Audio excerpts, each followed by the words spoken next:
सबसे पहले तो यहाँ आए हुए मीडिया के तमाम साथियों का बहुत शुक्रिया अदा करता हूँ। मेरी ख्वाहिश थी कि मीडिया के साथियों से मुलाकात हो और ख़ास तौर से मीडिया के वो साथी जिन्होंने मेन स्ट्रीम मीडिया से हट करके अपनी एक दुनिया बनाई, अपने फॉलोअर्स बनाए और अच्छी पत्रकारिता की, अच्छी सहाफ़त की। मैं उनसे मुलाकात करना चाहता था, तो आज आपके सामने हूँ।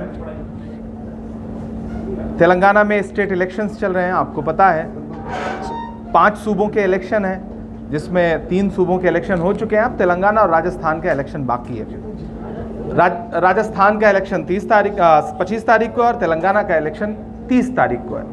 पूरे तेलंगाना में इस वक्त इलेक्शन सीधे सीधे बीआरएस बनाम कांग्रेस पार्टी है और बीआरएस का सपोर्ट करने के लिए पीछे से भाजपा का पूरा बैकअप है उन्हें, और यहाँ की जो लोकल पार्टी है उनका भी सपोर्ट है उन्हें। और कांग्रेस अकेले पूरी ताकत के साथ एक सुनामी की तरह पूरे तेलंगाना में जनसैलाब जो दिखाई पड़ रहा है, उसे मैं रूरल एरिया में भी जाके देख रहा हूँ और इधर ग्रेटर हैदराबाद के आसपास जो विधानसभाएं हैं, असेंबलीज़ हैं, वहाँ भी देख रहा हूँ।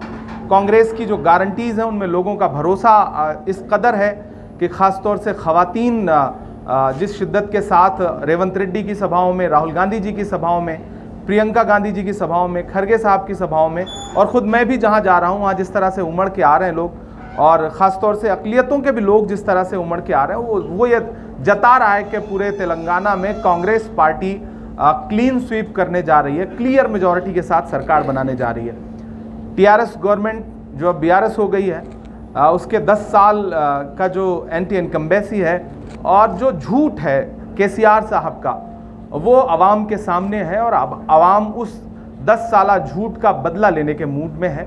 और मुझे पूरा यकीन है कि 30 तारीख को जब तेलंगाना की आवाम ईवीएम की कतारों में खड़ी होगी तो केसीआर साहब के जो तमाम झूठ हैं, 12% रिजर्वेशन का झूठ, शादी मुबारक का झूठ, डबल बेडरूम का झूठ, और साथ ही साथ मुल्क की सेकुलरिज्म को बचाने के लिए, तेलंगाना की सेकुलरिज्म को बचाने के लिए बीजेपी से अलग रहने का जो एक झूठ था उनका, उस झूठ के खिलाफ जाकर के वोट करेगी, मुझे पूरा यकीन है।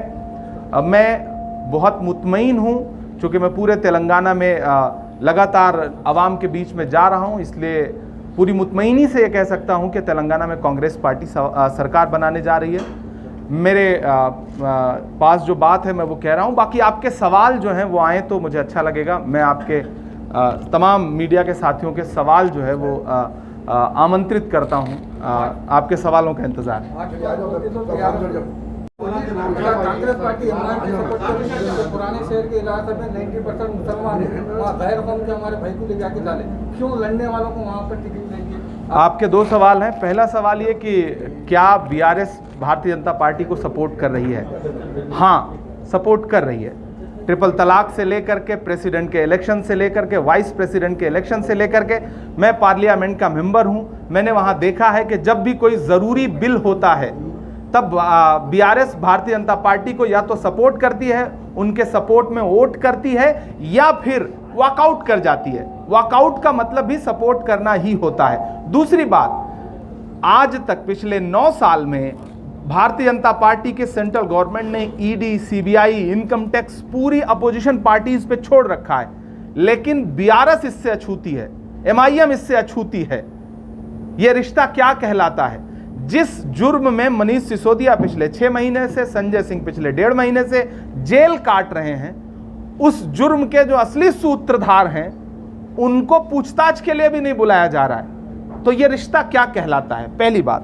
दूसरा, आपका सवाल है कि अक़लियतों को टिकट क्यों नहीं दे रही है कांग्रेस पार्टी। कांग्रेस पार्टी ने अक़लियतों को टिकट दिया है।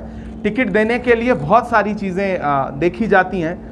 विनिंग सिचुएशन देखी जाती है, कैंडिडेट देखा जाता है, और हमने कोशिश की है कि हम ज़्यादातर ऐसी जगहों पर टिकट दें जहां कैंडिडेट जीत करके असेंबली में पहुंचे, ताकि जीतने वालों का परसेंटेज बढ़ सके। हम इस कोशिश में हैं और हमें पूरा यकीन है कि हम इसमें कामयाब होंगे। और एक बात मैं क्लियर करना चाहता हूं तेलंगाना की आवाम से कि टिकट सिर्फ विधानसभाओं के ही नहीं होते हैं, असेंबली का ही टिकट नहीं होता है, उसके बाद भी टिकट होते हैं, एमएलसी के टिकट होते हैं, राज्यसभा के टिकट होते हैं। तो मुतमईन रहिए, हम यकीन दिलाते हैं तेलंगाना की आवाम को कि राहुल गांधी जी का जो वादा है कि हम हिस्सेदारी के मुताबिक भागीदारी देंगे, तो हम आने वाले वक्त में बाकी जो इलेक्शंस आएंगे, जिसे आप एमएलसी का इलेक्शन कहते हैं, जिसे आप राज्यसभा का इलेक्शन कहते हैं, या फिर हुकूमत बनने के बाद जो बहुत सारी पॉलिटिकल अपॉइंटमेंट्स होती हैं, हम उसमें अक़लियत के लोगों को पूरी नुमाइंदगी देंगे, ये यकीन दिला रहे हैं।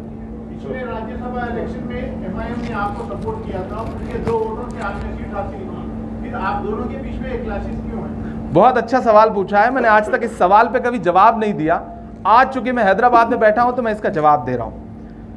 महाराष्ट्र के राज्यसभा के इलेक्शन में कांग्रेस पार्टी ने मुझे कैंडिडेट बनाया।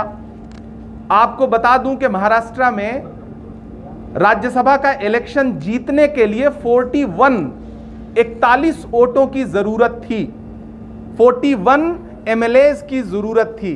कांग्रेस पार्टी के पास वहां 44 एमएलएज ऑलरेडी हैं।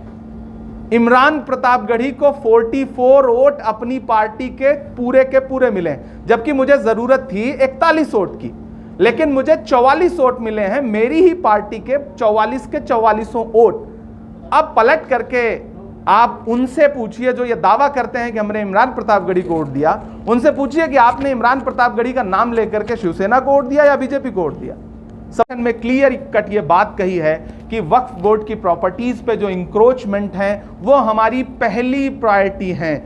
हमारे आबाओ अजदाद की जो ज़मीनें हैं, अगर उन ज़मीनों को हुकूमत सही से संजो ले तो शायद अक़लियतों के तमाम मसाइल, तमाम डेवलपमेंट के इश्यूज उन ज़मीनों से आने वाले रेंट से या उन ज़मीनों के क्या जो रेवेन्यू होगा उनसे जनरेट हो सकते हैं। इसलिए हुकूमत बहुत संजीदा है। हम वादा करते हैं हमारी सरकार बनेगी तो हम वक्फ बोर्ड को हर वो ताकत देंगे जो तेलंगाना में वक्फ बोर्ड की ज़मीनों को महफूज रख सके।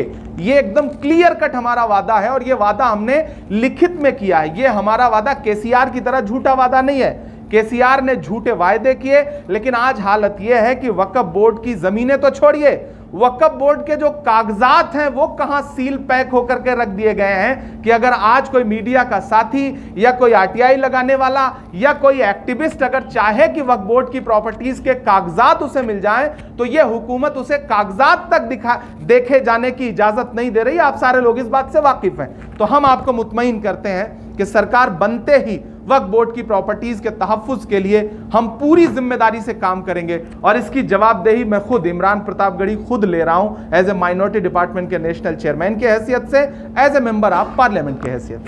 जी ये बताइए कि माइनॉरिटीज क्यों कांग्रेस को वोट दी?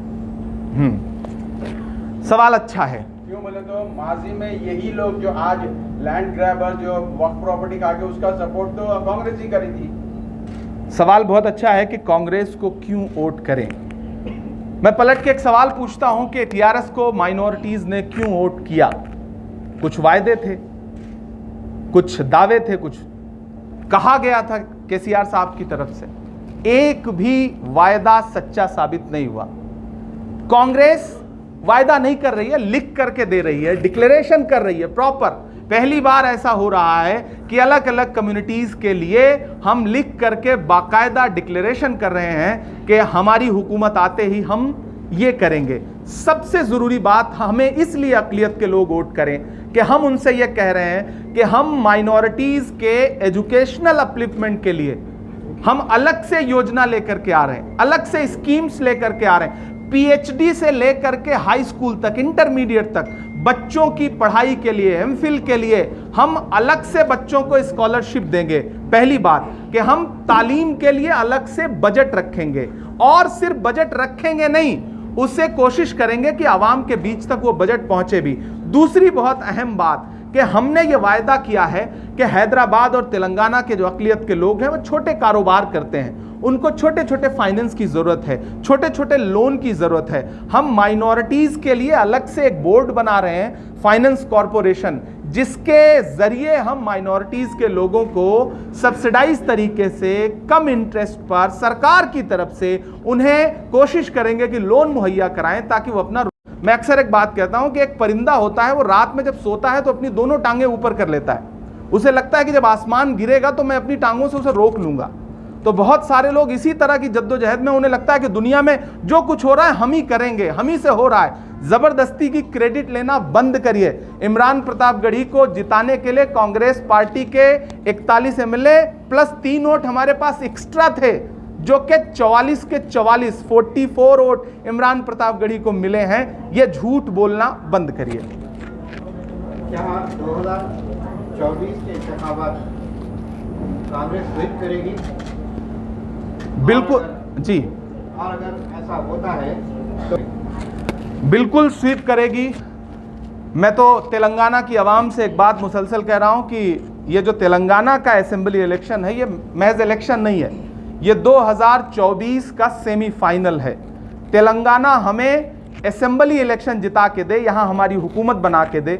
हम यहाँ की आवाम से वादा करते हैं कि 2024 में दिल्ली में कांग्रेस पार्टी और इंडिया अलायंस सरकार बनाएगी, इसमें कोई दो राय नहीं है, पहली बात। दूसरी बात कि तेलंगाना को हम क्या देंगे, आपका सवाल यह है।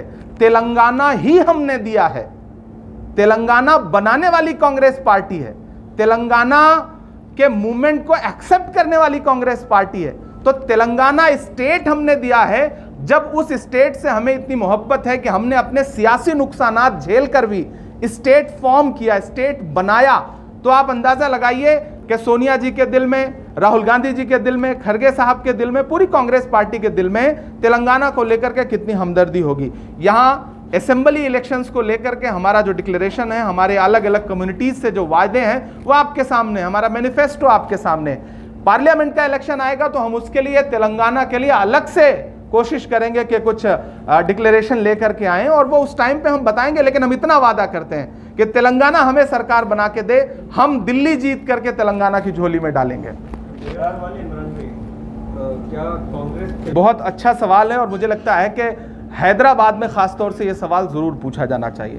पूरे हिंदुस्तान में बड़ी बड़ी तकरीरों के जरिए बताया जाता है कि हैदराबाद और तेलंगाना तो बिल्कुल महफूज है, जबकि ये वही तेलंगाना है, ये वही हैदराबाद है जहां 77,000 एकड़ जमीनों में से तकरीबन लगभग 60,000 एकड़ जमीनें या तो लूट ली गई हैं वक्फ की, या तो बेच दी गई हैं। बेचने वाले कौन हैं, लूटने वाले कौन हैं, किसका किसका हिस्सा है, आवाम समझती है, आवाम जानती है, हमें बताने की जरूरत नहीं है।